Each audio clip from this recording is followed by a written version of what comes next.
Christ, notre Père, notre Roi, toi seul qui avais déterminé ces jours depuis l'éternité. Tu as dit dans ta parole que toute chose est bonne pour ceux qui aiment Dieu. Père céleste, nous vivons les temps de la fin et nous nous rappelons de la vidéo de Paul. Père céleste, aide-nous à maintenir cette flamme. Nous te présentons maintenant cette parole afin que tu puisses amener ce peuple, nous qui sommes ici présents, Seigneur, à prendre conscience et à porter ce drapeau, Seigneur, jusqu'au Seigneur, Dieu Tout-Puissant, que nous puissions apporter ce message jusqu'à l'extrémité de la fin du monde, peu importe le temps, Seigneur, ô Dieu. Père Céleste, aide-nous, fortifie-nous, Seigneur, ô Dieu, car nous sommes très proches et les Écritures montrent que ta venue est très proche, Seigneur, car nous remettons toutes choses entre ta puissante main. Bénis ta parole, bénis ton serviteur, ô Dieu, comme nous, Seigneur, aide-nous. Nous avons que cette parole comme richesse et héritage, Seigneur. Béni soit le nom de notre Seigneur Jésus-Christ. Amen. Amen.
Yamba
nous allons continuer notre thème du dimanche passé.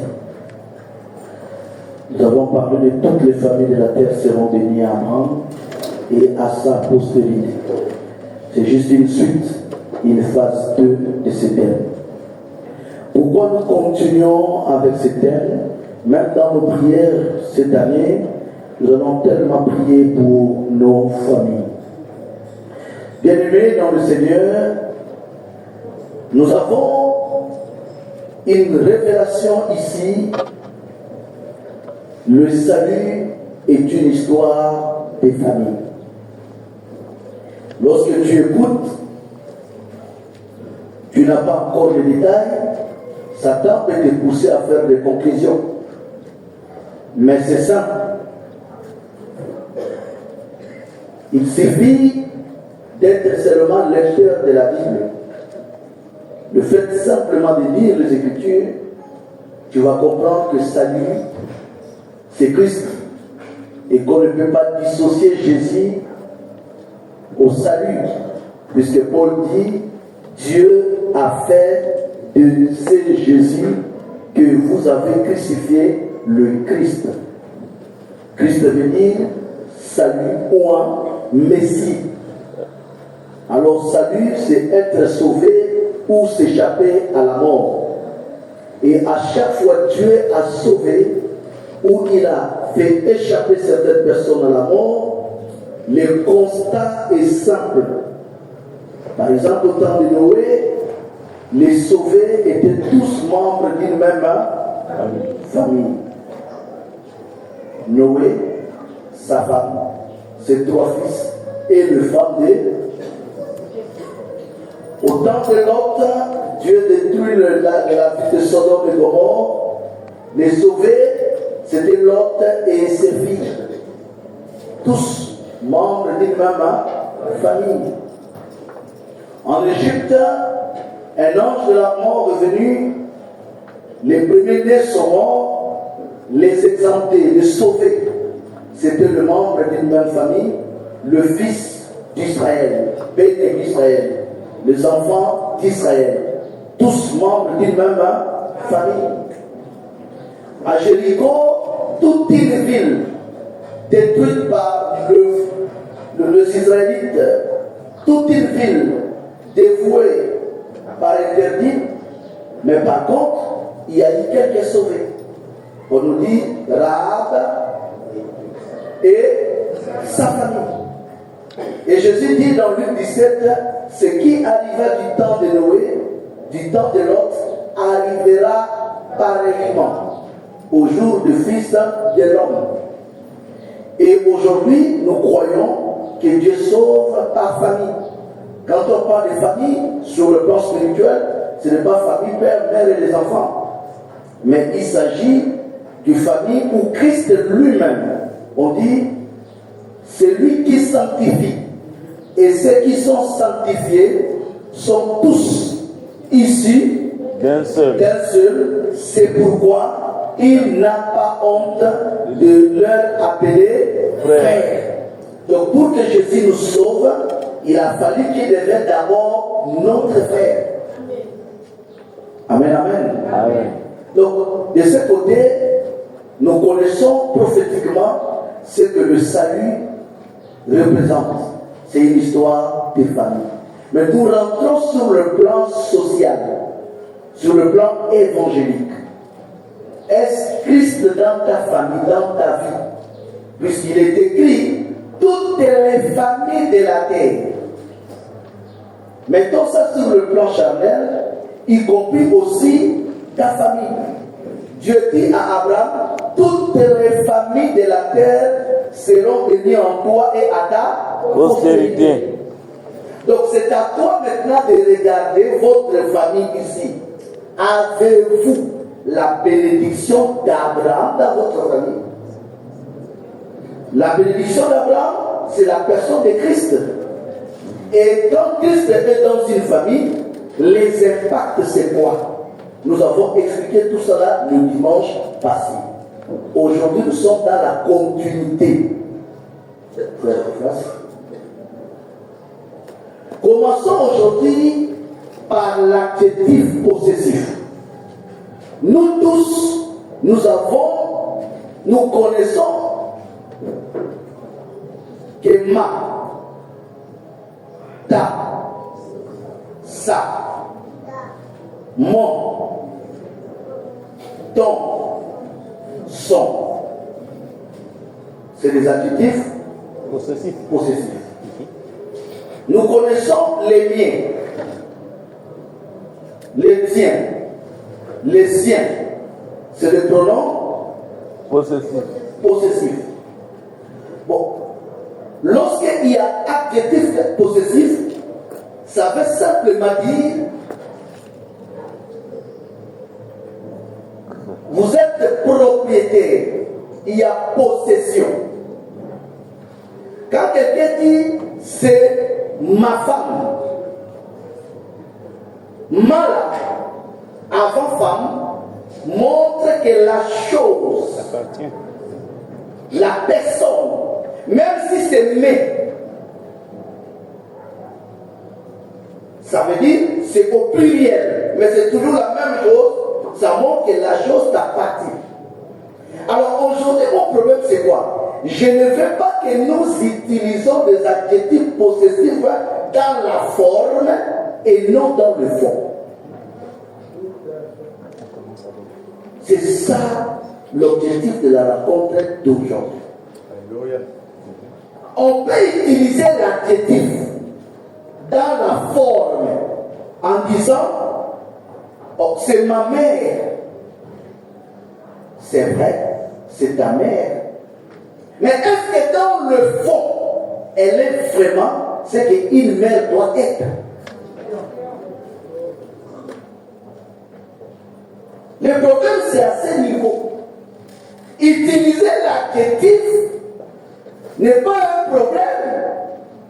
Mais est-ce que dans le fond, lorsque l'adjectif est utilisé, il faut que tu puisses avoir la possession. L'adjectif possessif exige un possesseur ou un propriétaire. Maintenant, c'est ta famille. Si c'est ta famille, nous allons voir si c'est vraiment ta famille et que tu es membre de la famille.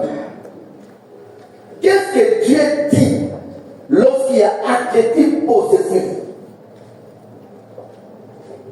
Quand tu as dit mon peuple, Dieu ne joue pas avec ça.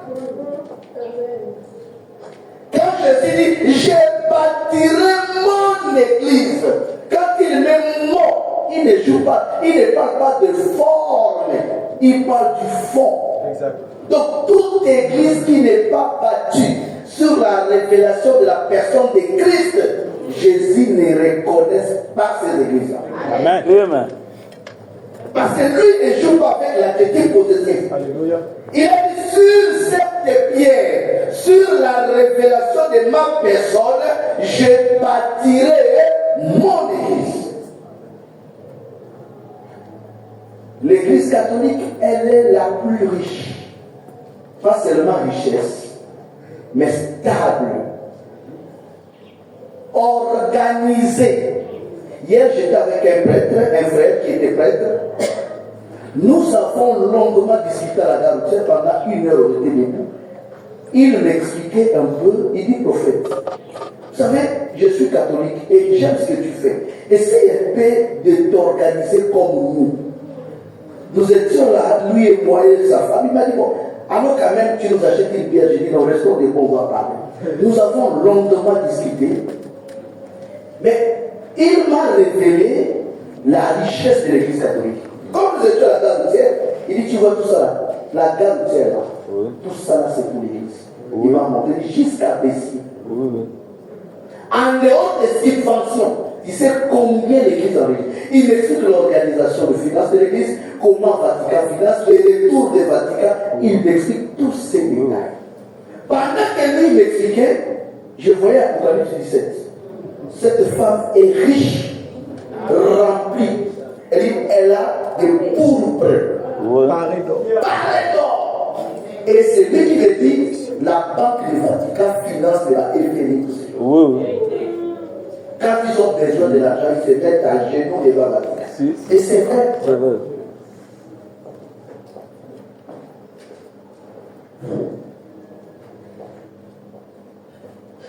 Donc peu importe sa richesse, cette femme d'Apocalypse 17 qui est parlée d'or, de perles, montrez-moi une femme qui est plus riche comme l'Église catholique. Puisque dans l'Apocalypse 17, on dit elle est parée d'or, des perles, des habits somptueux, des pierres précieuses. Mais elle n'est pas mon Église, l'Église du Seigneur. Parce que l'adjectif là ne s'applique pas dans la forme, mais elle s'applique dans le fond. Est-ce que quelqu'un comprend? Amen. Adam a dit, voici cette fois-ci, celle qui est chère de ma chair. Hors de maison, on l'appellera femme. Le seul mariage célébré devant Dieu, pas devant le maire. Dieu joue le rôle de papa, il joue le rôle de maman, il joue le rôle du pasteur, il joue le rôle des témoins, il joue le rôle des voisins. Montrez-moi un mariage glorieux comme ça. Où Dieu lui-même a joué tous ses rôles. Donc Ève était, Adam pouvait dire c'est ma femme, sans problème. Mais il y a eu un souci. L'adjectif dans les fonds a commencé à avoir un coup. C'est pourquoi l'Écriture dit la fin d'une chose vaut mieux que Son commencement.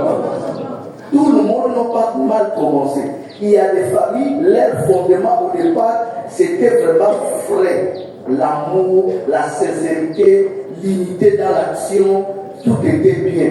Mais au finish, qu'est-ce que nous constatons?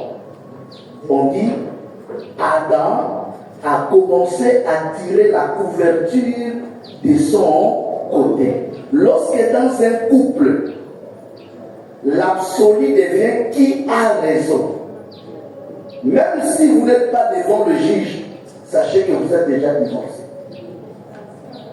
Les tribunaux n'interdisent personne d'assister à l'audience. Vous passez souvent là, entrez à la salle d'audience, assieds-toi. Assiste à 5-10 audiences. Tu vas comprendre comment respecter la loi. Si tu assistes à l'audience du mariage ou du divorce, tu vas constater plus. Chacun cherche à tirer la couverture de son côté. Les familles commencent à briser, à se sentir menacées lorsque la femme fait tout pour avoir raison. Lorsque le mari fait tout pour avoir raison. C'est pourquoi vous avez remarqué, Elohim est descendu, il a trouvé Adam qui avait déjà la couverture avec lui. C'est la femme que tu as mise à mes côtés. Donc Adam cherche déjà une couverture. Donc si Dieu descend là, j'ai raison. Le problème, ce n'est pas avoir raison. Ce qui donne raison, la stabilité, lorsque Dieu visite une famille, ce n'est pas la raison qu'on doit chercher. La raison, c'est quoi? C'est aux yeux des hommes. Mais la vraie raison, c'est la parole. Si la parole te donne raison, sois en paix. C'est pourquoi la bénédiction d'Abraham, c'est se battre pour que la parole entre dans votre famille. Le mariage d'Adam a bien commencé parce que Dieu était le témoin. Le mariage a pris le coup les jours que le serpent est passé visiter ce couple. C'est ça ou c'est pas ça? Le mariage d'Adam a pris le coup les jours que le serpent est passé dire bonjour à ce couple. Mais en disant bonjour au couple, le serpent n'a pas salué le mari. Le serpent a salué la femme. le serpent a donné une nouvelle connaissance à la femme. Dans un couple, l'ordre établi de Dieu, la femme n'enseigne rien. Elle ne parle pas. C'est pourquoi naturellement dans sa sémence, il n'y a pas de vie. La nature est une Bible. La première Bible de Dieu, c'est la nature. Paul dit, la nature ne vous enseigne-t-elle pas? Si tu refuses la Bible, crois au moins la nature que Dieu existe. Une femme a une sémence. Mais si on met ça dans ce qu'on appelle microscope, c'est l'eau. Il y a zéro détail. Mais la sémence de l'homme a au moins 400 millions de vies.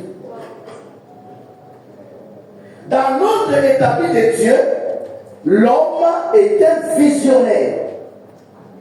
Et si Adam a été reproché parce qu'il continue à prêcher à l'église, il continue à prêcher les lions, il continue à prêcher les animaux, mais il a cessé de prêcher sa femme. Tu dois être modèle d'abord dans ta maison.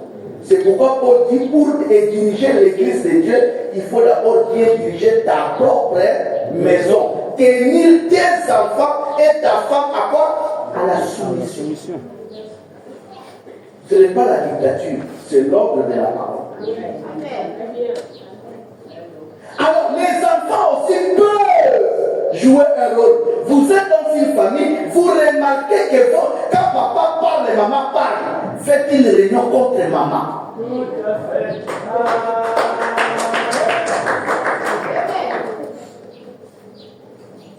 Nous, on l'a fait. Oui. Quand on était enfant, on faisait ça. Quand on voit maman commence à dire des choses qui ne sont pas claires, nous tous on vient dire non, on n'est pas d'accord. Ici, il n'y a pas de séparation. Ici, nous sommes tous une même famille. Ton problème avec papa, ça ne nous regarde pas. Nous, on est des enfants, on sait. Tu attends ça, et ça vous regarde. Je ne sais pas si quelqu'un comprend. Sauver sa famille, c'est lorsqu'on a la parole.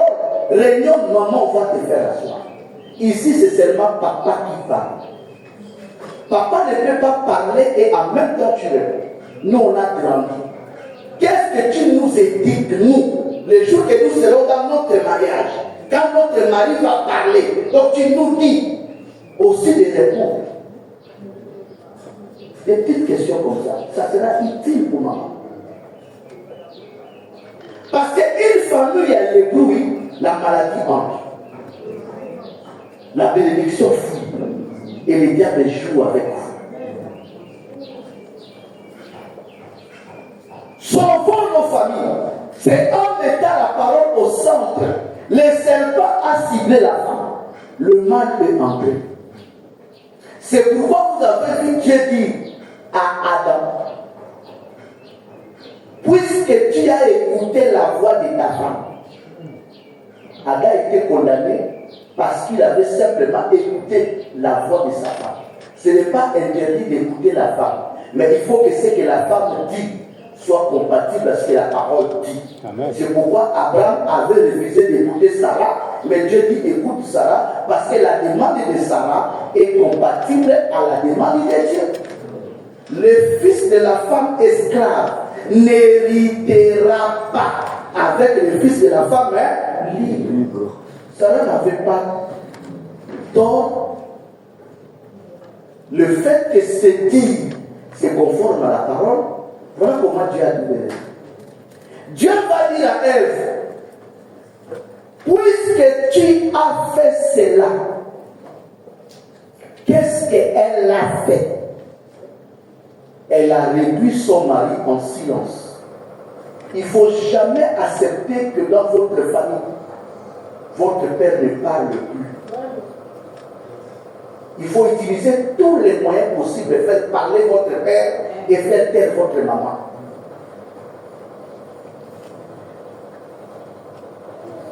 Il y a les hommes, ils ont l'ADN d'Adam. Et les femmes ont l'ADN d'Ève. C'est ce que la parole nous montre. On dit elle est la mère. C'est pourquoi vous voyez, on attribue à Sarah l'identité d'être le modèle de femme. On dit d'elle, c'est elle votre mère. On dit ça à toutes les femmes. Alors, l'ADN de Adam, c'est quoi? L'homme de nature, il a l'instinct de dominer. C'est Dieu qui l'a injecté ça. Avant le péché, l'homme ne dominait pas. Ne dominait pas la femme. Il faut revoir la parole. Dieu dit à Adam, tu domineras sur les animaux, les oiseaux, toute la création. Mais Ève n'était pas dans ces lots de domination d'Adam. C'est pourquoi avant le péché, l'homme et la femme étaient égaux, égales. Mais après le péché, Dieu dit, c'est lui-ci qui dominera. La puissance de la parole a créé les gènes de la domination chez l'homme. C'est pas lui, c'est les gènes que Dieu l'a injectés après la chute. L'homme devient quelqu'un, un mâle dominant. Mais là, en dominant, quand il parle, il trouve de la résistance. Soit il tue, soit il se calme. Soit il tape, soit il se calme. Soit il fait l'AVC, soit il se calme. Il se met devant l'obsession. Soit l'AVC, il part. Il ne supporte pas de la résistance. Il peut faire l'AVC, il part. Soit il tape, soit il se tait. Il te regarde maintenant, fais ce que tu veux. Et si vous remarquez dans votre famille, papa a trouvé l'option de ne plus parler, réunissez-vous, faites asseoir maman pour faire parler papa.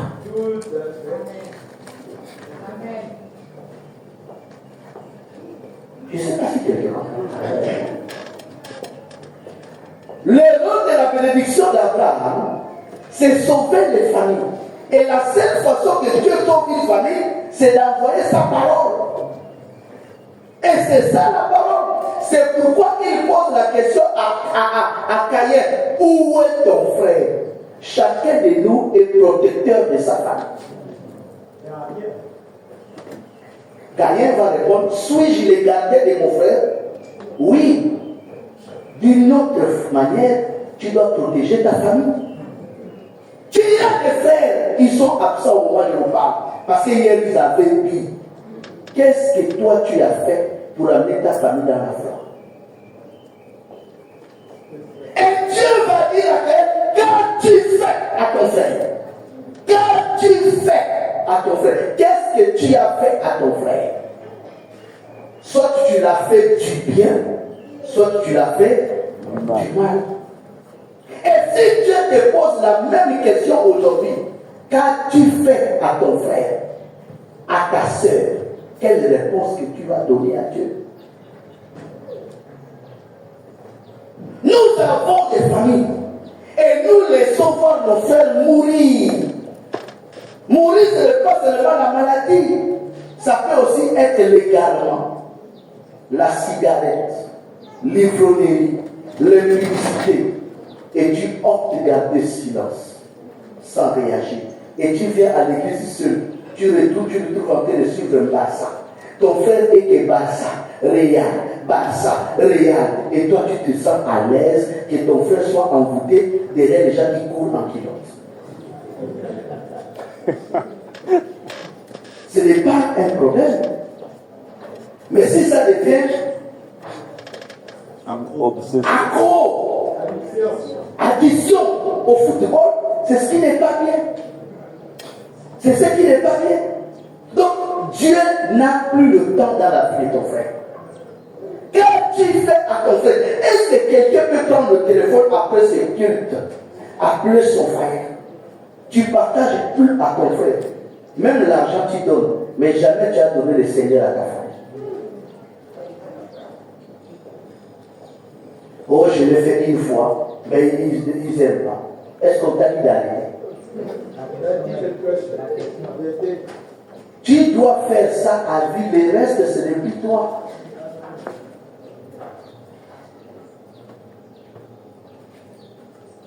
Nous négligeons nos familles. Je vous ai dit, le pilier de la famille, ce n'est pas seulement la personne qui a l'argent, mais c'est la personne qui a Jésus. Amen. Qui protège l'argent de celui qui a voyagé. Qui protège l'argent de celui qui est au bureau. Ta prière peut protéger le bien de ton frère qui est financièrement stable. Et si tu ne joues pas ton rôle, Dieu, il peut te sauver. Sauver ta famille, sauver ta vie. Rien qu'en t'aidant à rencontrer une très bonne famille.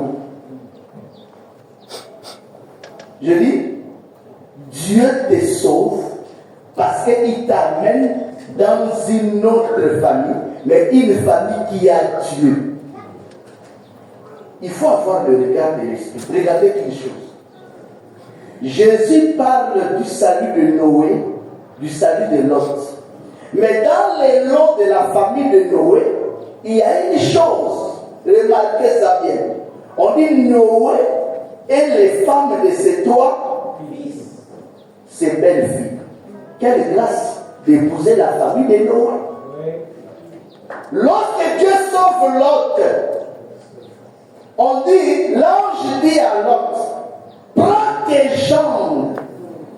Gendre veut dire des garçons qui ont demandé la main aux filles de... Quelle grâce d'avoir fiancé ou marié quelqu'un dans la famille de Lot.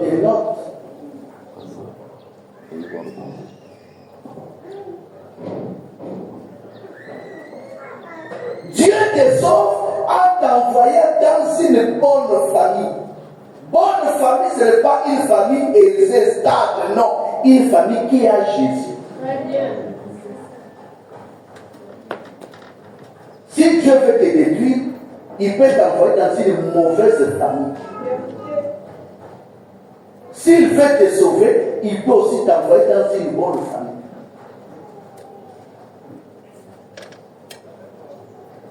Est-ce que quelqu'un comprend? Il y a des hommes, leur vie est gaspillée aujourd'hui, ou des femmes, parce qu'ils sont tombés dans une mauvaise famille. La sorcellerie et bien d'autres. Qu'est-ce que tu dois faire dans ces cas-là? Remarquez une chose. La femme de Noé, elle était sauvée pas parce qu'elle priait, pas parce qu'elle aimait Dieu, pas parce qu'elle partait à l'église, non. Une femme mariée ne part pas au paradis parce qu'elle prie. Amen. Une femme mariée ne part jamais au paradis parce qu'elle chante à l'église. Une femme mariée part au paradis seulement parce qu'elle est soumise à son mari.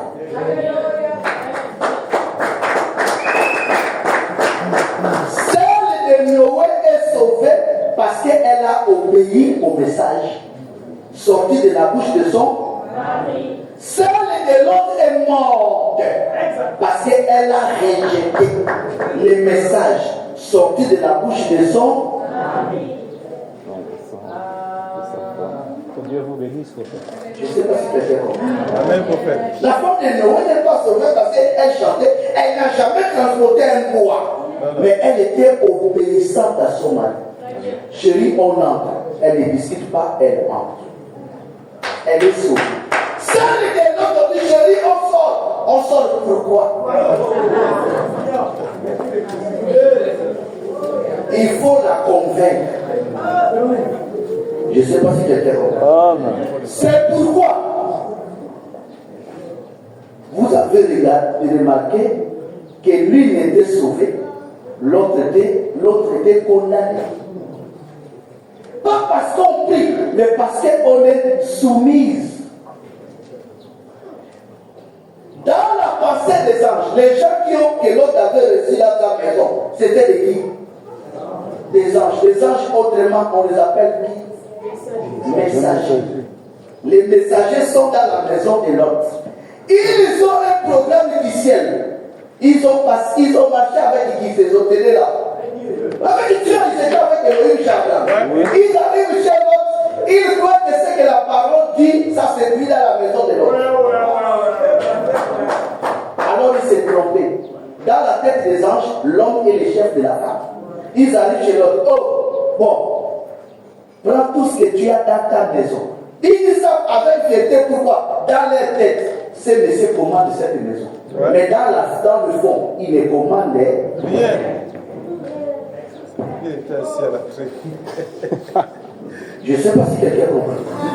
Si l'homme est sorti de force, parce qu'il fallait qu'il passe tout son temps à convaincre sa femme. Le temps ne faisait que passer. Une femme qui désobéit à l'ordre des anges, peut-elle obéir à l'ordre de Dieu? Non. Les anges ont dit que personne ne regardait, elle a regardé. Vous croyez que dans un foyer, celle-là peut écouter l'autre?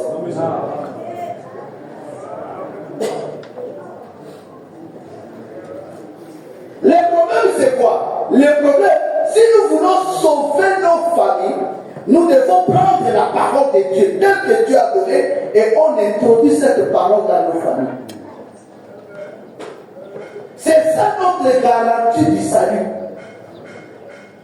C'est pourquoi je m'adresse à toutes les personnes qui ont eu une sexualité, je peux dire, non conforme.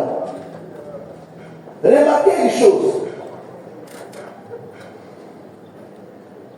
Nous avons en ce moment une constitution. Il y a un référendum de 16.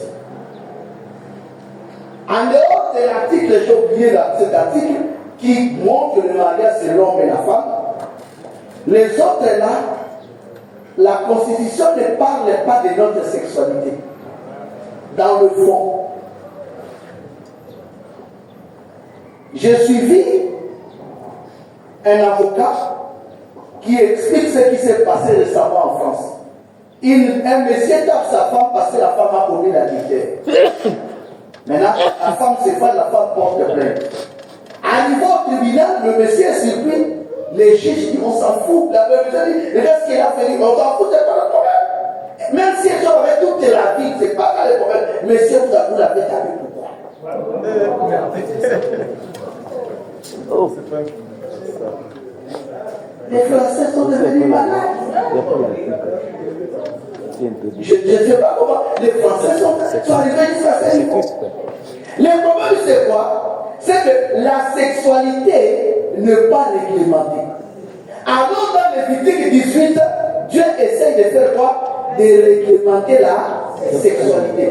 Tu ne verras pas la nudité de ton frère, de ta soeur, de ta tante, du proche parent. Donc, quand il y a déjà lien de parenté, ça s'appelle inceste. Combien de femmes, leur premier mari était un membre de la femme? Psychologiquement, elles sont troublées. Il y a eu des attouchements avec un oncle. Il y a eu des choses. Il y a des incestes dans les familles. Et tout ça là, ça bloque. Est-ce qu'il y a eu un travail de fond? Chacun connaît l'histoire de sa famille. Il y a même d'autres, même sont partis plus loin. Un enfant est sorti même de ces unions-là. Mais la famille a tout fait pour étouffer ça. Le problème, ce n'est pas étouffer. Le problème, c'est les conséquences du péché.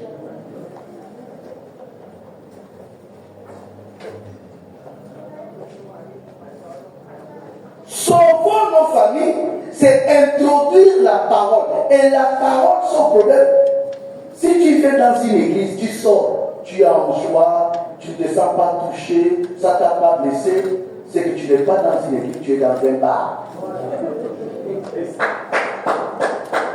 L'église, on dit la tristesse selon Dieu produit la vie. C'est la Bible qui dit la tristesse selon les hommes conduit l'homme à la mort. Mieux vaut que Dieu t'attriste Ça va faire quoi? Ça va engendrer un peu des questionnements. Est-ce que je ne peux pas sauver ma famille? Je ne peux pas prier pour ma famille?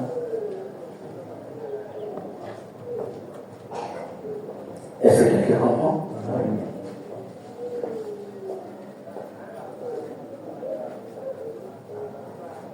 Toi, tu crois simplement à l'idée pour ta vie, pour réussir dans ta vie. Le reste de ta famille ne te dit absolument rien. Qui sait si ta bénédiction et ta réussite est cachée entre la main de ta soeur? Il y a des gens pour réussir dans la vie. Il faut que sa soeur réussisse d'abord.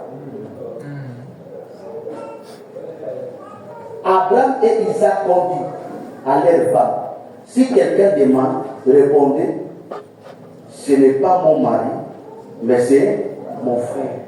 Et ajouta une chose. Pourquoi? Parce qu'on peut sauver notre vie. C'est-à-dire, ma soeur peut me sauver quoi? La vie. Et Sarah, avec le statut de sœur d'Abraham, a sauvé la vie d'Abraham. Rebecca, avec le statut de sœur d'Isaac, a sauvé la vie d'Isaac. Si ta sœur se marie dans une très bonne famille, si ta sœur est stable financièrement, mais le mari de ta sœur peut te trouver le travail. Dieu n'a pas d'entreprise pour donner le travail aux gens. Tu peux rester là matin, midi, soir. J'ai écouté la sœur Gilles témoigner ici.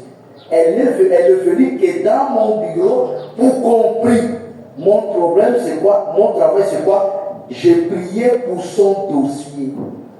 J'ai dit, attrape ton dossier, j'ai dit quelques mots, va déposer. Quiconque qui va regarder ce dossier, même s'il est influencé, même s'il veut prendre une décision, mais que la volonté de Dieu s'impose.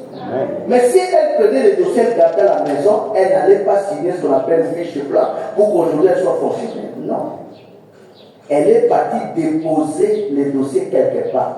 Lorsque les hommes crient à Dieu par rapport à leurs problèmes, la réponse de Dieu c'est toujours un non. Dieu n'a pas d'entreprise, il va t'envoyer dans l'entreprise d'un non. Alors si ta soeur est stable, via le mari de ta soeur, tu peux aussi t'ouvrir les portes d'entrée. Alors pourquoi négliger de prier pour ta soeur? Il y a des familles qui ont changé parce qu'une personne était bénie. Il a tiré les autres.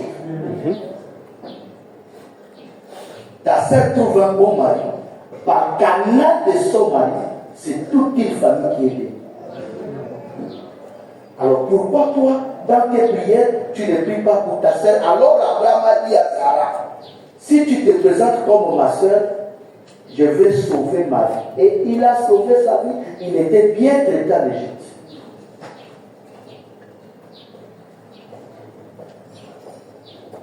Est-ce que quelqu'un comprend? Amen. Mon frère, ma soeur bien-aimée, nous devons avoir cet instant de prier pour nos familles, de parler pour nos familles. Quand il y a un, ça ne va pas. Parce que nous, on veut voir la bénédiction d'Abraham dans nos familles. Il faut avoir l'instinct de la mère poule. La poule de nature, elle n'est pas violente. Tu la fais comme ça, elle fouille. Ça, c'est la poule. Elle se comporte comme ça. Mais ne commet pas les restes si elle a les poussins. Elle va t'affronter. Que tu sois imam, que tu sois serpent, que tu sois épervier, que tu sois corbeau, que tu sois aigle, si tu t'approches du poussin, elle va t'affronter. Pourquoi la poule devient violente?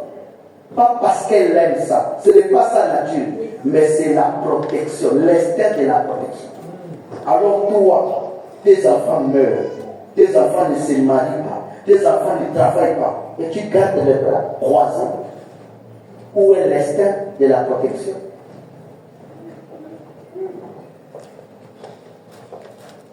Sarah s'élève et dit à Abraham, Sarah s'élève et dit à Abraham, mon fils, n'héritera pas avec le fils de la femme esclave. C'est quoi? Ce n'est pas question d'argent. Je dois protéger Isaac. Est-ce qu'il y a des personnes qui ont l'instinct de ça, qui peuvent se lever aujourd'hui et protéger leur progéniture?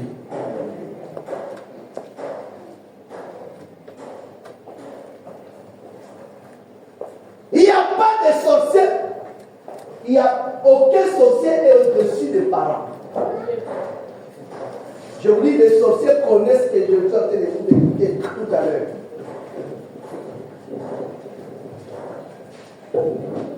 La parole donne le pouvoir pas aux sorciers, aux parents.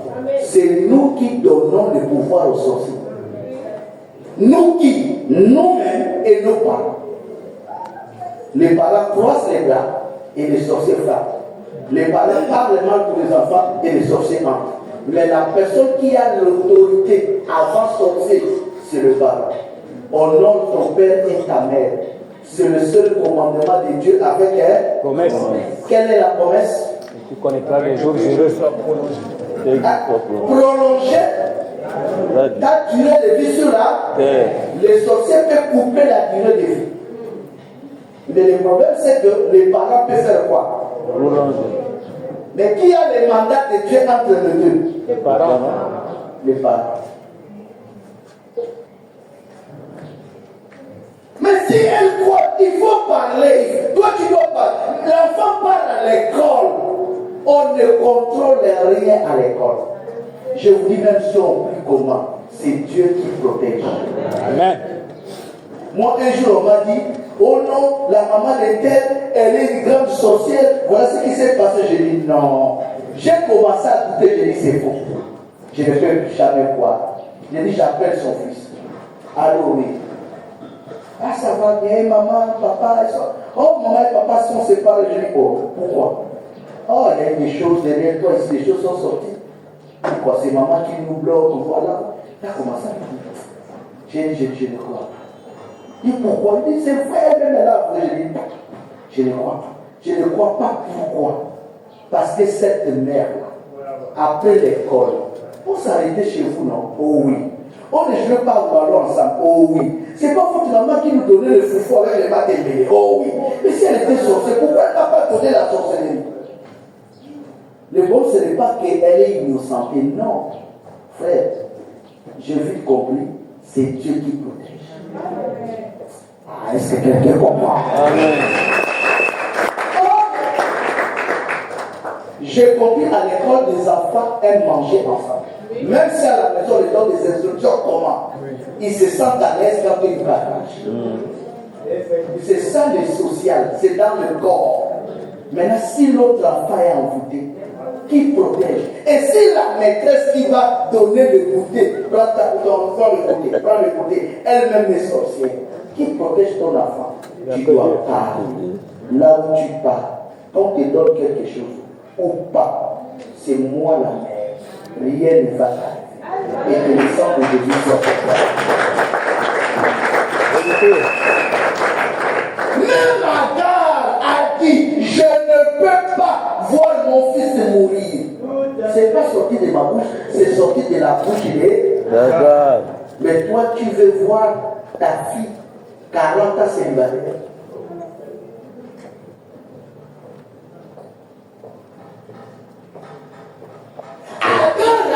Je ne veux pas voir mon fils mourir, moi.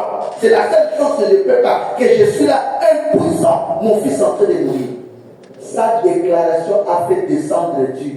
Et Dieu dit à Agar, il ne mourra pas. Est-ce qu'il y a des mères qui ont laissé de défendre? Oh, ma soeur.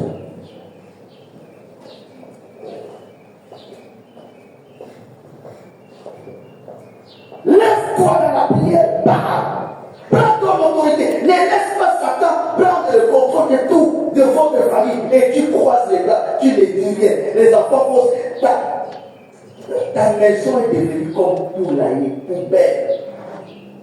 Spirituellement, tu ne contrôles rien. Reprends ton autorité.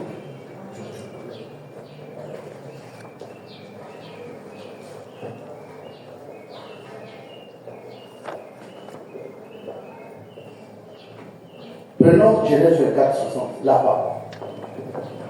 Genèse 24, 60. J'ai trop ce dessus-là, là-bas. Genèse chapitre 24, à partir du verset 60. Il bénit Rebecca et lui dit, ô notre sœur, puisses-tu devenir des milliers de myriades. Il bénit Rebecca et dit, ô notre sœur. Est-ce qu'il y a quelqu'un qui peut bénir sa sœur, son frère? Puisque tu es béni, vous croyez que la bénédiction c'est seulement le pasteur, c'est là où vous échouez. Vous avez retiré l'autorité là aux parents. Les liens de parenté a aussi une puissance. C'est parce que tu n'exerces pas. La puissance d'un don, c'est quand tu exerces. Je vais vous donner l'exemple simple. Nous avons dans l'église des gens qui ont le don de la parole de connaissance. Que Dieu n'aime plus voir leur visage. Et puis là, il y a des temps, des années que Dieu n'aime plus te voir. Vous savez pourquoi? Parce que tu déçois Dieu. C'est lui qui a le don de la parole de connaissance, le don de discernement. Le rôle du don, c'est pour l'utilité commune. Exact. On dit c'est pour l'utilité commune, c'est pas pour toi. Tu fais un songe pour l'église. Tu fais un songe par rapport au prophète, mais tu caches, tu ne dis rien. Pour que le don fonctionne, il faut parler. Ton problème, les messagers, son problème c'est quoi? Ils communiquent seulement les messages, ils s'arrêtent là. Ton problème c'est que tu parles quand tu comprends. Je ne comprends pas l'explication, je laisse. Non, tu n'as pas besoin de comprendre. Toi tu as des voix que de transmettre. Il y a des choses qui s'expliquent avec le temps, pas maintenant. Après 6 mois, 2 ans, on va comprendre que tu avais raison. Esaïe a dit, une vierge concevra. On a fouillé dans toutes les maternités aucune vierge avait conçu. 8 siècles après, je dis 8 siècles après, quand le prophète parlait, il conjuguait dans le présent. Il dit, une vierge concevra. Il amène un peu dans le présent. C'est-à-dire, dans le présent, la vierge va tomber enceinte et elle va accoucher. Israël a attendu 20 ans, 30 ans, fouillant dans les maternités, aucune vierge a conçu. 800 ans après, Marie est tombée enceinte. Il y a des visions qui s'expliquent après des années. Les dons grandissent à nous en fonction de notre vie. Là-bas, prie pour sa sœur. Oh, notre sœur. Est-ce que quelqu'un peut utiliser cette formule? Oh, notre sœur puisse devenir des myriades. Papa est là, Bethuel. Maman est là, Milka. Mais là-bas, le frère l'aîné appelle toute la famille, prions pour notre sœur. Notre sœur part en mariage, on ne veut pas qu'elle puisse avoir des problèmes là. Qu'est-ce que toi tu as fait pour ta sœur? Il y a des là-bas dans la salle, mais qui ne font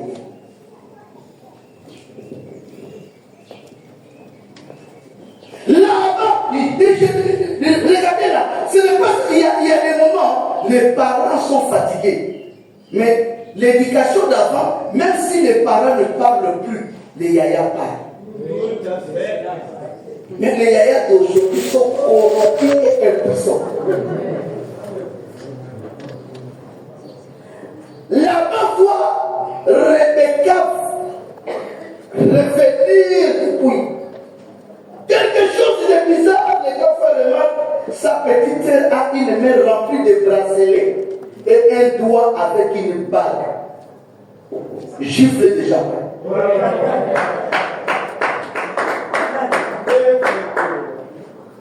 Ça veut dire ta petite sœur avec iPhone. Même si papa ne parle pas, tu dois parler, la faire sortir à sa cour. Effectivement, que Dieu vous bénisse. Là-bas, déjà, levé la main, gifler Rebecca. Rebecca a expliqué. Yaya, les bracelets là, l'anneau là, c'est un garçon que j'ai rencontré. Il s'appelle Eliezer. C'est pas qu'il m'a dragué. Nous ne sommes pas sortis. Il m'a dit, il est le serviteur d'Abraham. Son maître l'a envoyé. ici pour trouver une femme. Il a commencé à trouver là-bas à courir voir. C'est là-bas qu'il a pris Eliezer comme ça.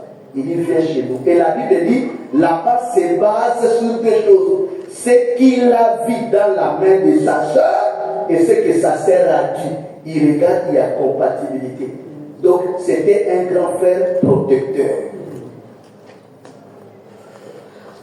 Il n'avait pas Jésus. Mais il ne veut pas voir sa petite sœur avec iPhone 14. Lui, il est là, il dit qu'il connaît. Il vit avec iPhone 14, il ne travaille pas, elle a vendu son corps. Même si maman ne connaît pas les choses de dehors, mais le grand frère connaît. C'est un grand frère qui protège. Mais un grand frère qui voit sa petite sœur, on l'embrasse dans la rue et il passe. Il fait seulement comme ça. Bonjour. On a déplié le grand frère de son pouvoir. S'il parle, on va l'insulter. Tu as quoi? Tu as quoi? Là-bas aussi, c'était dans la maison familiale. Mais les parents ont octroyé à là-bas le pouvoir des yaya.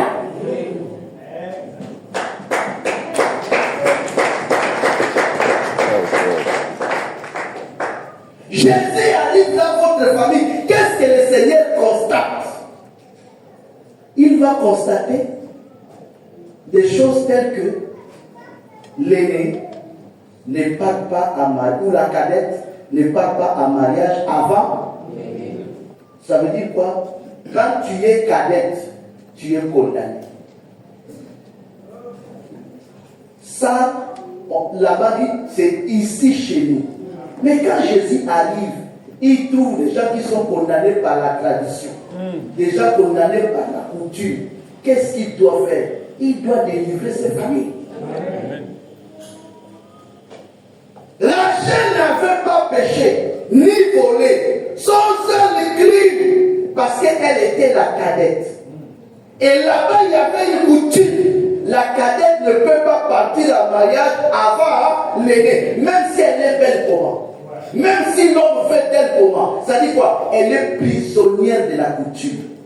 Et quand Jésus arrive, il trouve ce genre de choses dans votre famille. Il l'a franchi. Et aujourd'hui, tu es affranchi de nom de Jésus.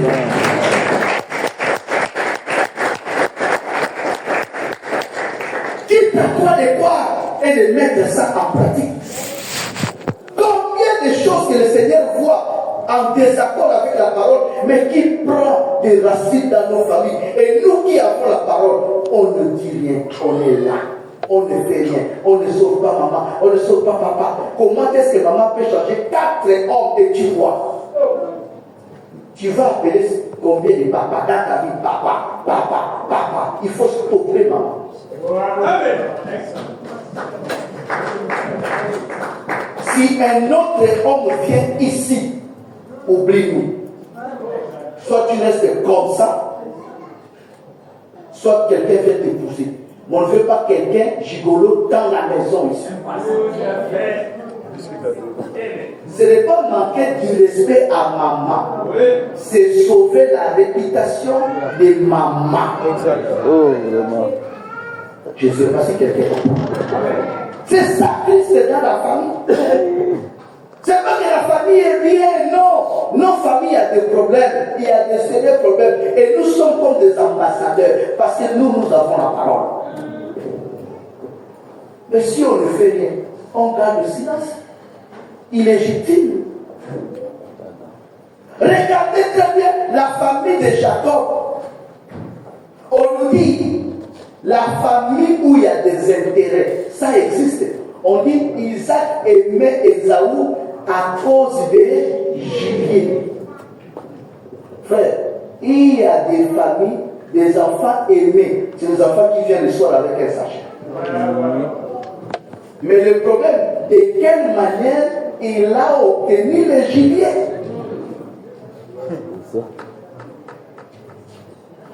Une maman a commis l'erreur de m'appeler. J'ai passé à la télévision.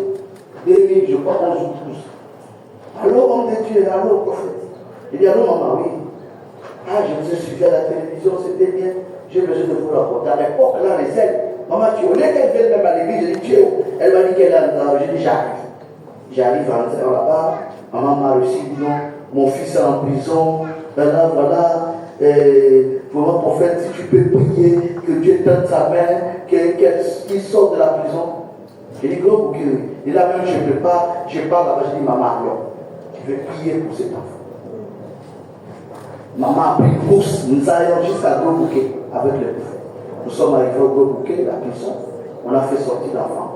L'enfant est là, moi et maman, nous sommes assis sur le banc, l'enfant devant. Ce que je remarque de bizarre, dès qu'il s'assoit, il commence à gronder maman. Toi, je t'avais dit quoi? Je vais regarder ici.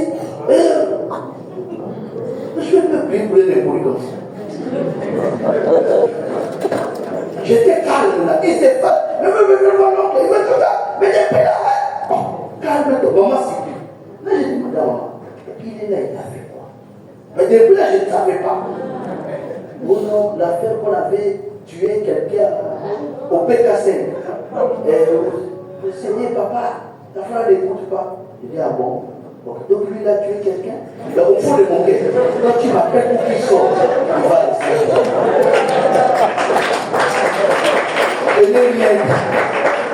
Il a donné, j'ai amené les pasteurs, il va prier, on va prier. J'ai dit, Jésus, tu es juste.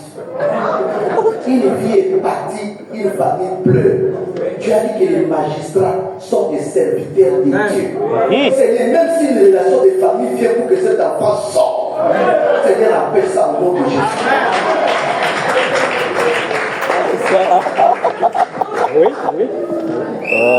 Oui. Parce que l'enfant menacé, maman pour appeler l'oncle, appeler un tel, c'est des mamans qui sont traumatisées. Oui. Mais après, on me dit maintenant qu'il y a des mamans même, quand ces enfants font des crimes comme ça, les soirs, l'enfant vient avec les sachets. C'est-à-dire l'enfant braque, maman n'a pris le téléphone, c'est l'enfant qui donne le téléphone. Le téléphone qu'on a braqué. Et la maman comprend. Et cet enfant est aimé à cause du gibier.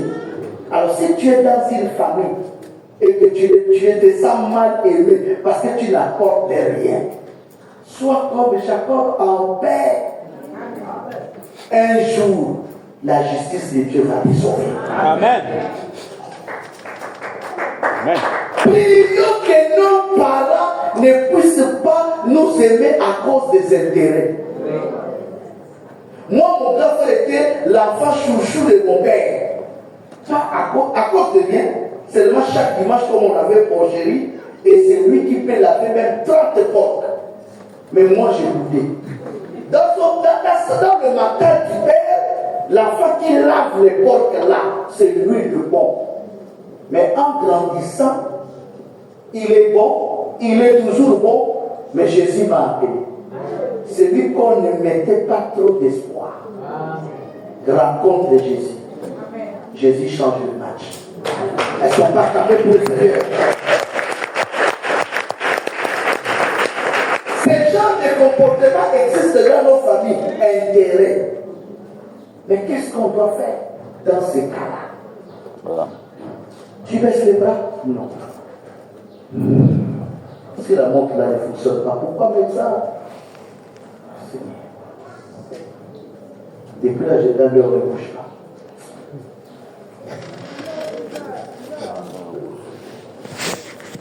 Jacob évitait de passer comme un menteur aux yeux de son père.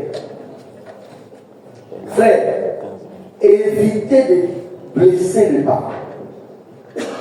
Ça nous rattrape.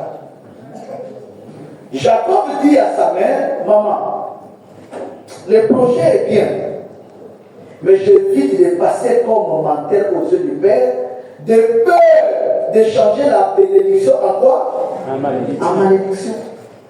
Souviens-toi de la bénédiction prophétique de Jacob. Ce que Ruben avait fait, Jacob s'est raté. Ça veut dire quoi? Lorsque l'Écriture dit honore ton père et ta mère, nous devons vraiment honorer nos parents. Je ne dis pas de voler, je dis d'honorer. Honorer de la bonne manière.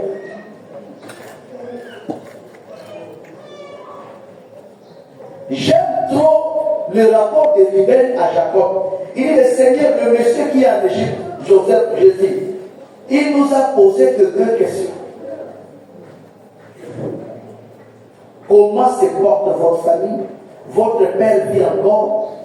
Et votre frère, là, le dernier. Pourquoi Joseph, qui était le type de Christ, en face de ses frères, il a posé ces 2 questions.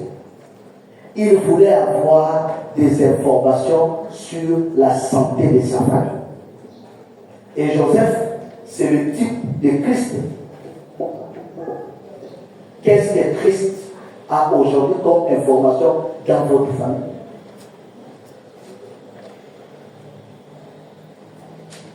Qu'est-ce que toi tu fais? Ruben a dit comme un grand frère. Siméon a dit comme un grand frère.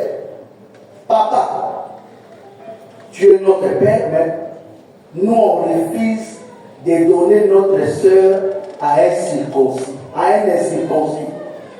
Ça veut dire quoi? À un moment, la famille est excitée ou emportée ou aveuglée par le présent. Le Messie qui voulait de la fille de Jacob, Dina, c'était le fils du roi. Le fils du roi, le prince. Mais Ruben s'opposait avec Siméon, je crois. Ils ont dit à leur père, papa, il ne faut pas qu'on envoie notre soeur en mariage seulement à cause des intérêts. Aujourd'hui, les parents n'arrivent même pas à faire le choix. Sont prêts à tout si seulement la fille dit, maman, c'est monsieur à l'argent. Même s'il est marié, même s'il est occultiste, mais c'est exposer la vie de l'enfant. Ruben a dit, Jacob, papa, ok, mais papa, vouloir ou pas, Sichem ne va jamais épouser Dina, notre soeur. Pourquoi? Mais parce qu'il est incirconcis. Deuxièmement, il a déshonoré notre soeur. Sa manière de se comporter, il considère notre soeur comme une prostituée. On veut donner notre soeur à un homme responsable. Qui joue ce rôle-là? Les grands frères. C'est lui qui dit ça, c'est le grand frère de Dina. Ramener les parents à la raison. Dans ta famille, les profits bas sont pleins. Qu'est-ce que tu fais? Combien de fois tu as fait asseoir le parent, tes frères, pour parler, leur montrer la bonne voie? Combien de fois? Prier, c'est bon. Mais la prière en dehors de la parole, ça ne sauve pas. Qu'est-ce que toi, tu as fait comme Ruben?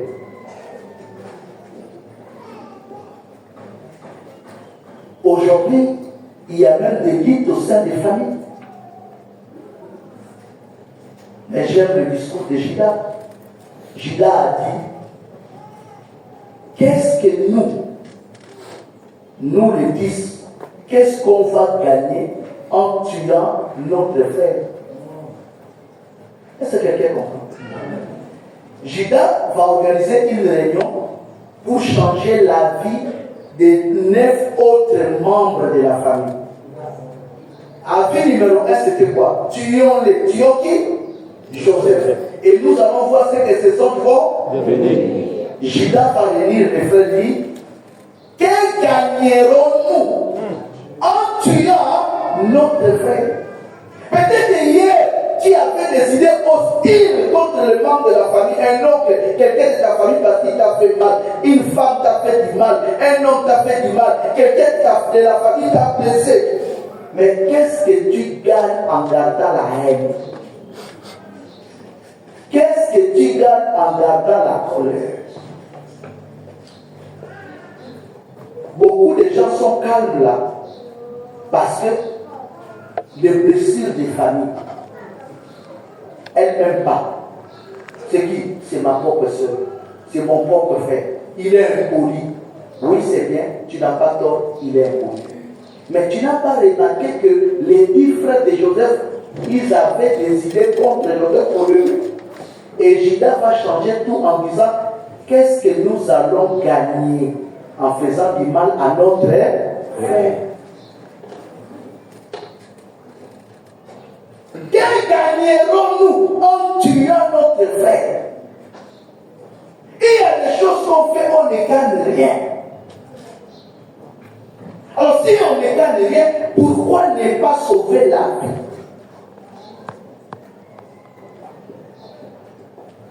Pourquoi ne pas sauver la vie? Aujourd'hui, j'ai vu, il y a un truc qui fait un peu de buzz en ce moment sur les réseaux sociaux, je ne sais pas comment vous avez vu ça. Un monsieur qui a couché avec Le Balthazar. voilà, avec plusieurs femmes. Mais là, vous savez, quand on lit certaines choses, nous, on regarde un peu les commentaires. C'est à travers les commentaires qu'on comprend la réflexion des gens. En lisant les commentaires, j'ai vu les femmes exprimer leur contentement. Les femmes ont parlé. Certaines femmes ont dit, j'ai dit les femmes mariées, vous voyez, vous négligez vos femmes à la maison. Vous êtes marié avec une femme, vous ne touchez pas votre femme. C'est les conséquences de ça. Je croyais peut-être que les gens allaient dire, le prophète Samuel a raison. Puisqu'il avait dit, Dieu a toujours raison. Dieu a dit, je ne veux plus exposer la femme.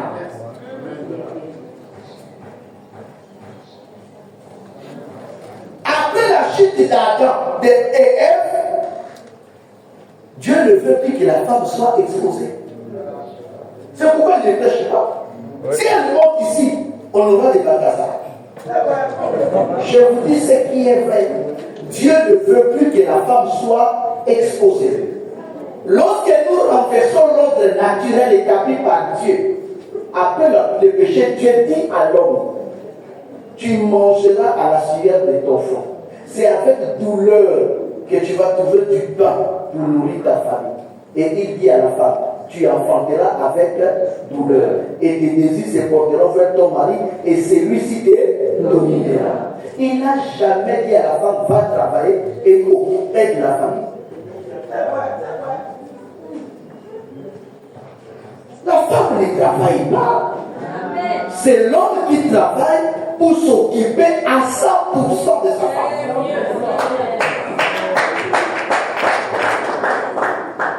C'est la conjoncture qui envoie la femme travailler. Ce n'est pas Dieu. Maintenant, les Français au moins, eux, ils ont compris. Quand la femme travaille, les Français sont honnêtes. 50-50. C'est pas que tu travailles cadeau. Tu vis avec 50%. Tu payes les charges à 50%. Moi aussi, je paye les charges à combien? À 50%. Mais dans la pensée de Dieu, la femme reste à la maison. Son bureau, c'est la cuisine.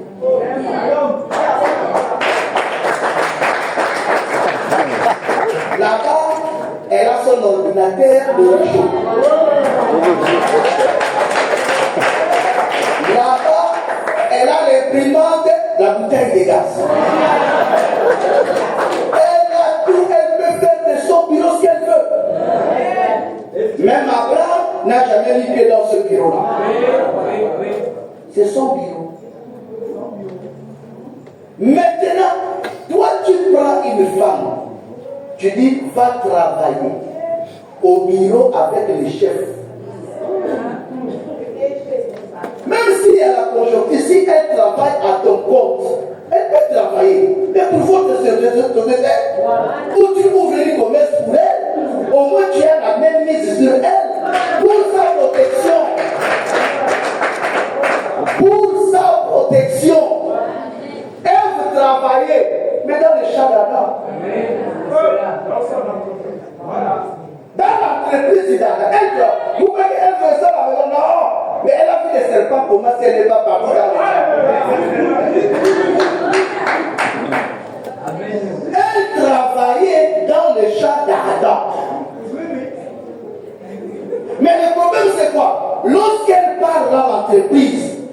Ne dis jamais que ma femme est fidèle. Ne dis jamais que mes enfants ne volent pas. Quelle manière que tu gardes de l'argent? On dit que quelqu'un ne vole pas parce qu'elle est passée par le peuple. 1000 personnes de drague, est-ce qu'elle va refuser le 1000? Jamais. Si tu dis que je te tiens à ça, c'est que tu ne crois plus à la parole. Puisqu'on dit, elle est la fille d'Ève. C'est elle qui représente toutes les femmes. Si elle qui avait la procuration des femmes, Dieu a évité de l'exposer. Depuis que Dieu a évité d'exposer elle, est-ce qu'elle a encore rencontré les serpents?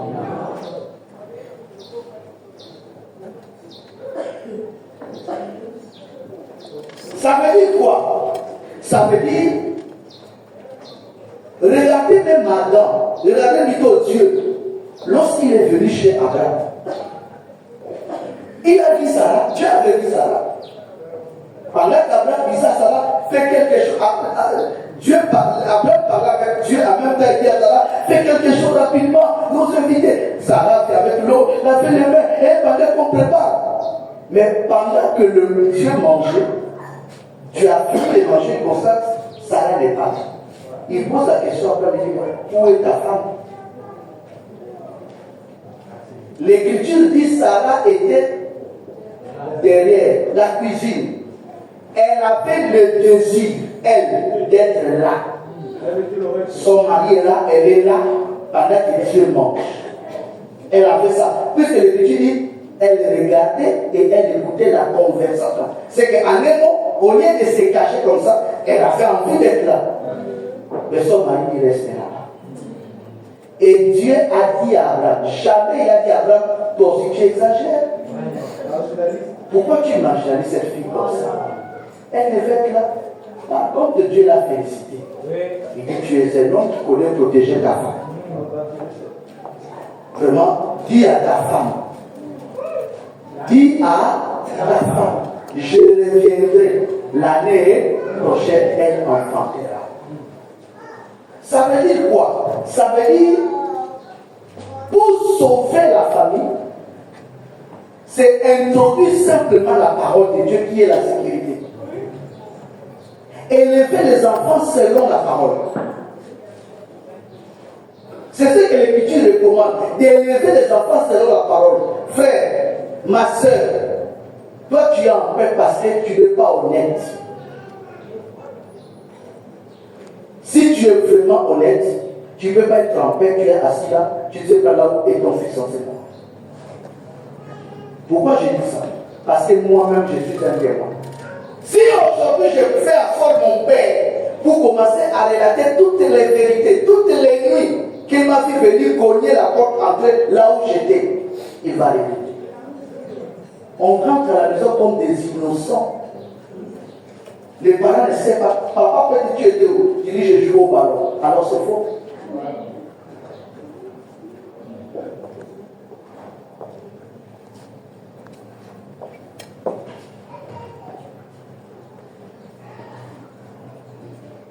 Nous quand même notre état c'était bien.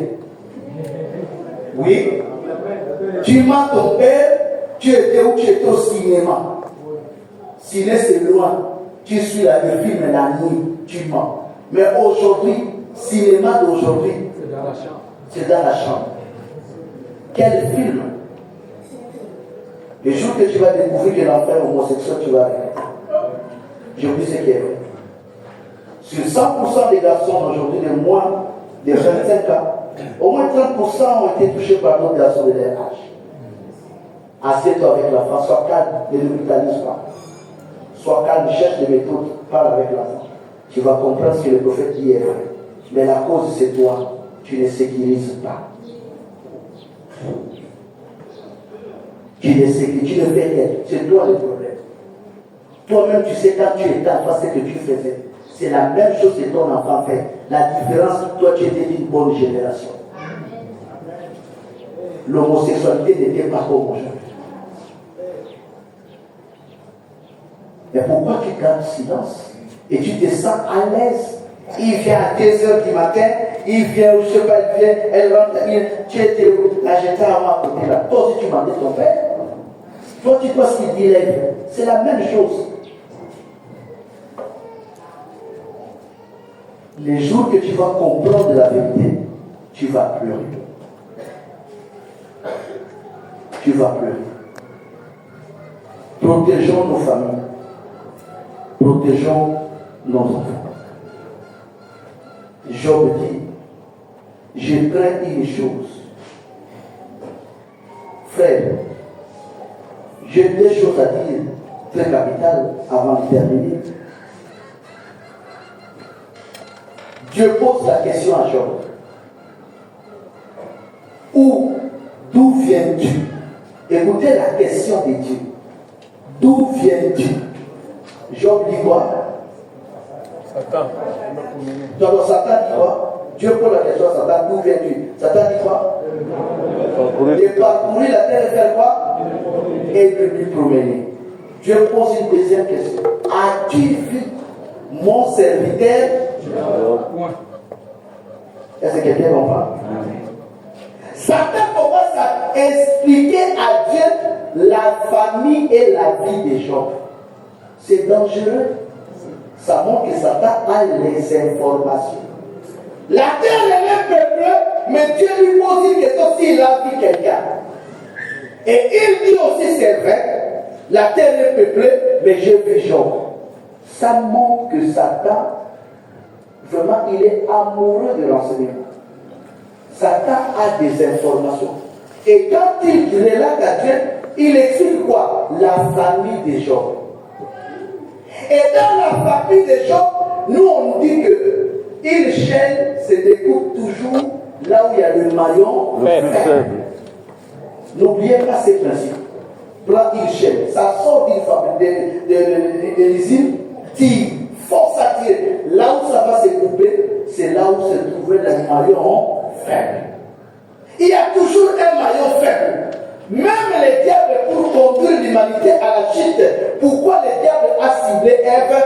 C'est elle qui était le maillon faible de la création. Ève est sortie d'Adam. Les autres là, Dieu les a créés comme ça. Ève est un sous-produit. Il y a Adam, produit original, et Ève est sous-produit d'Adam. C'était elle, le maillon faible de la création.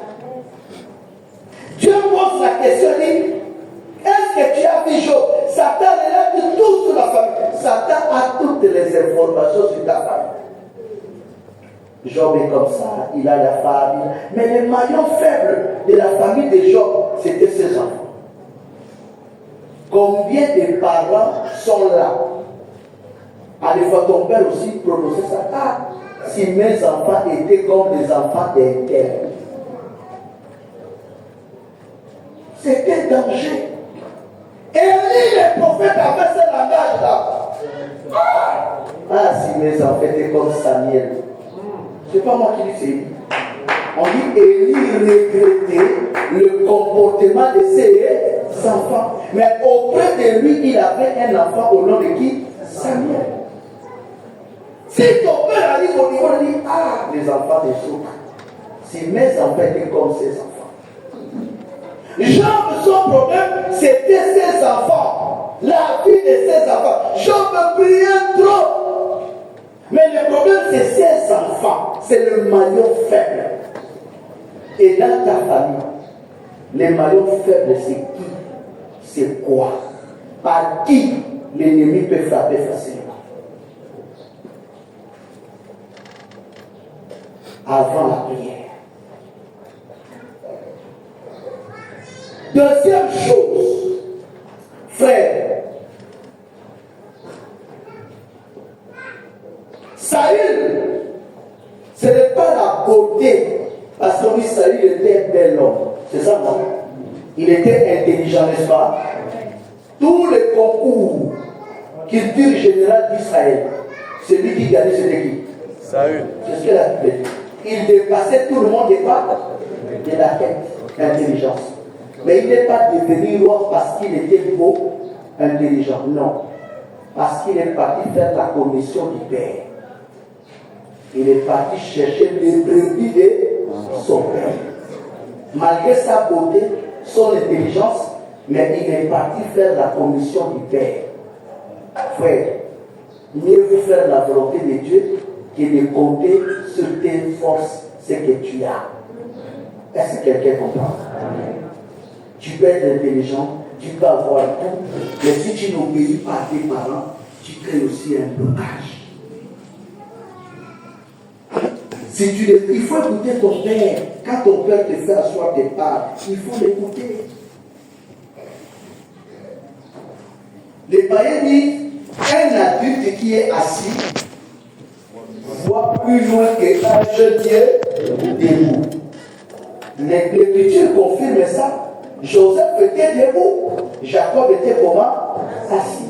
Joseph dit à Jacob, papa, tu ne vois plus. Jacob lui dit quoi? Mon fils est. Pourquoi? Joseph voyait là, Jacob voyait. Attention avec les parents.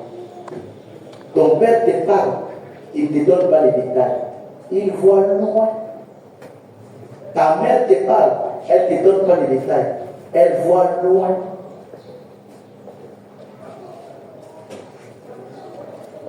Les femmes ne pleurent plus. Il y a des bonnes femmes dans cette église. Amen. Je dis des bonnes femmes. Mais seulement leur vie est devenue comme des Abigail. S'il y a une bonne femme qui lève seulement la main, je parle des bonnes par rapport à la parole. Oh Seigneur.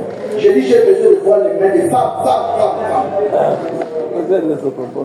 Je ne vois pas partout, je vois pas les mains. On résiste. Ok, que le Seigneur vous bénisse. Abigail, femme de qui? Femme de qui? Nabal. Une femme de qualité. Mais sauf, elle avait un mari fou.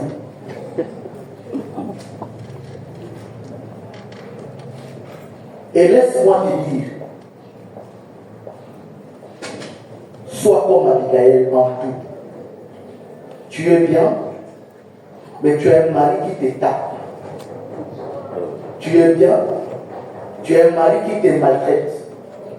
Tu es bien, tu as un mari ivrogne comme Nabal, un fou. Mais les qualités d'Abigail, c'est quoi? Malgré le comportement de son mari, c'est pourquoi je parle de famille. Elle est restée accro à la prière. Combien de femmes prient pour leur mari? Combien de maris prient pour leur femme?